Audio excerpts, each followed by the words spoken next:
Hello hi നമസ്തേ നമസ്കാരം. മലയാളിയുടെ സ്വന്തം ചുട്ടരച്ച തേങ്ങാ ചമ്മന്തി, അത് പറയുമ്പോൾ തന്നെ വായിൽ വെള്ളം വരൂല്ലേ. കറി വിത്ത് അമ്മയിലെ ഇന്നത്തെ റെസിപ്പി അത് തന്നെയാണ്. ചൂട് ചോറിൻ്റെയും കഞ്ഞിയുടെയും ഒക്കെ കൂടെ ഈ ഒരു ചമ്മന്തിയും തൈരും മാത്രം മതി സുഭിക്ഷമായി ചോറുണ്ണാൻ. അമ്മയുടെ ഈ ഒരു ചമ്മന്തിക്ക് സ്വാദൊന്ന് വേറെ തന്നെയാണ്. കണ്ടു നോക്കാം. ചാനൽ ആദ്യമായി വിസിറ്റ് ചെയ്യുകയാണെങ്കിൽ സബ്സ്ക്രൈബ് ബട്ടൺ ക്ലിക്ക് ചെയ്യാൻ മറക്കരുത്.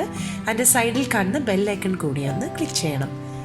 ചാനൽ സ്ഥിരമായി കാണുന്നവർ തീർച്ചയായും നമ്മുടെ വീഡിയോസ് കണ്ടതിന് ശേഷം ഇഷ്ടമായെങ്കിൽ ലൈക്ക് ചെയ്ത് ഈ വീഡിയോസ് എല്ലാം ഷെയർ ചെയ്ത് ഞങ്ങളെ സപ്പോർട്ട് ചെയ്യണം.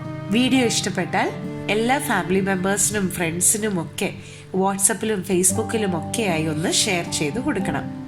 അപ്പോൾ ഞങ്ങളെ സപ്പോർട്ട് ചെയ്യുമെന്ന പ്രതീക്ഷയോടുകൂടി തന്നെ ഇന്നത്തെ എപ്പിസോഡിലെ ചുട്ടരച്ച തേങ്ങാ ചമ്മന്തി. ഈ ഒരു ചുട്ടരച്ച ചമ്മന്തി തയ്യാറാക്കാനായിട്ട് വേണ്ട ഇൻഗ്രീഡിയൻസ് നമുക്കൊന്ന് നോക്കാം.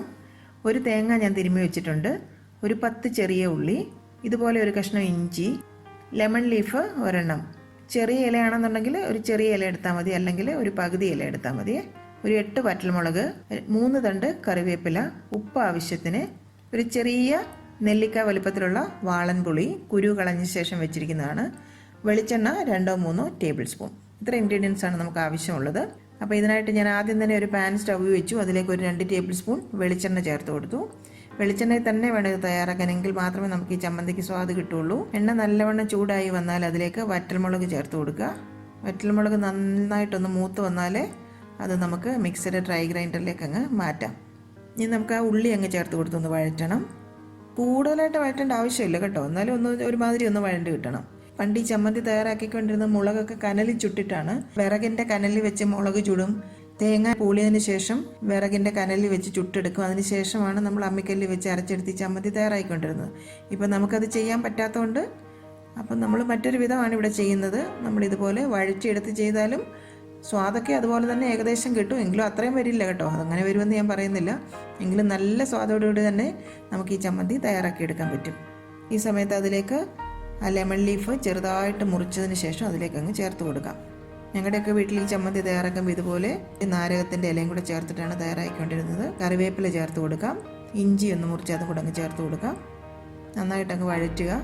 ഈ ഒരു സമയത്ത് നമ്മൾ ആ കുരു മാറ്റി വെച്ചിരുന്ന ആ പുളിയും കൂടി ഇതിലേക്ക് അങ്ങ് ചേർത്ത് കൊടുക്കാം. നമ്മൾ എടുത്ത് വെച്ചിരിക്കുന്ന തേങ്ങയും കൂടി ഇതിലേക്ക് അങ്ങ് ചേർത്ത് ഒന്ന് ചൂടാകുന്നിടം വരെ ഒന്ന് ഇളക്കി കൊടുക്കണം. കൂടുതലിട്ട് മൂപ്പിക്കണ്ട, തേങ്ങ ഒന്ന് ചൂടായാൽ മതി. ഞാൻ ആവശ്യത്തിന് ഉപ്പും കൂടെ അതിലേക്ക് ചേർത്ത് കൊടുക്കുക.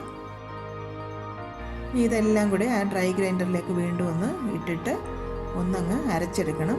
ഒട്ടും തന്നെ വെള്ളം ചേർക്കാൻ പാടില്ല. ഇപ്പം ഞാൻ ആ ചമ്മന്തി അരച്ചെടുത്തിട്ടുണ്ട്, കണ്ടില്ലേ. ഇതുപോലെ ഉരുട്ടി തന്നെ ഇങ്ങ് എടുക്കണം. ഇതുപോലെ ഉരുട്ടുന്ന ഒരു പരുവത്തിന് വേണം നമുക്ക് ചമ്മന്തി തയ്യാറാക്കി എടുക്കാൻ. ശരിക്കും ഈ നാരകത്തിൻ്റെ ആ ഇലയും കറിവേപ്പിലയും എല്ലാം കൂടെ ചേർത്തിട്ട് നമ്മളിത് ചെയ്യുമ്പോൾ നല്ല സ്വാദാണ്. സ്വാദിഷ്ടമായിട്ട് നമുക്ക് വയറ് നിറയെ ചോറുണ്ണ, ഒരു കറിയും വേണ്ട, നല്ല സ്വാദ് തന്നെയാണ്.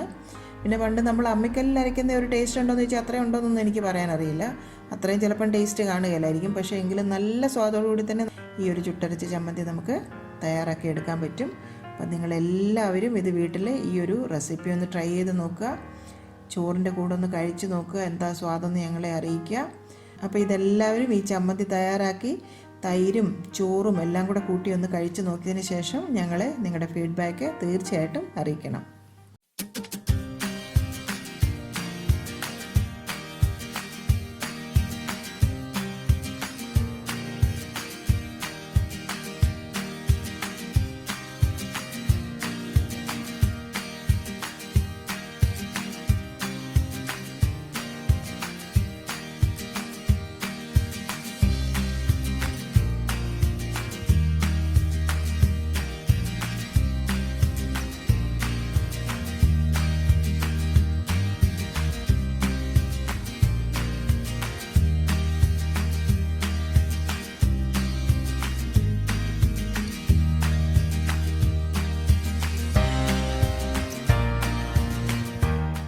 അമ്മയുടെ ഇന്നത്തെ റെസിപ്പി നിങ്ങൾക്ക് ഇഷ്ടമായെങ്കിൽ ഈ വീഡിയോ നിങ്ങൾ തീർച്ചയായും ലൈക്ക് ചെയ്ത് ഷെയർ ചെയ്യണം.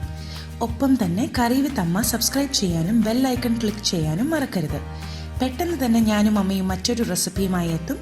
അതുവരേക്കും നന്ദി, ഗുഡ് ബൈ.